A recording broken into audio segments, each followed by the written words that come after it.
Syederalun inna lillahi wa inna ilaihi rajiun.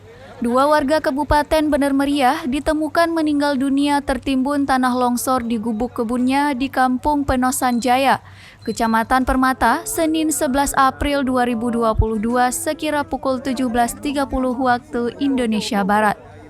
Kedua korban tersebut adalah perempuan, yaitu Harliwani dan Suharni, warga Kampung Jelobok, Kecamatan Permata, Bener Meriah. Sebelum kejadian, kedua korban bersama suami mereka bekerja di kebun. Ketika sore hari hujan deras mengguyur sehingga kedua korban berteduh di gubuk kebun, sedangkan kedua suami mereka yakni Darussalam dan Jailani masih beraktivitas di luar gubuk. Namun tiba-tiba gubuk yang berdekatan dengan tebing itu ambruk tertimbun tanah longsor. Jailani yang melihat peristiwa itu tidak bisa berbuat banyak karena begitu cepat terjadi. Darussalam pun langsung berjalan kaki turun ke kampung untuk memberikan informasi.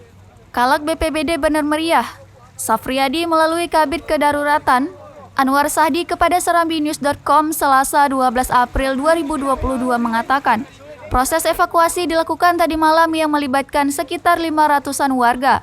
Kedua jenazah korban langsung dievakuasi menggunakan mobil ambulans ke kediaman mereka dan rencananya hari ini kedua jenazah dimakamkan.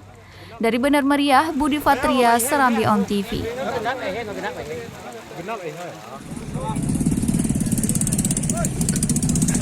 Proses evakuasi jenazah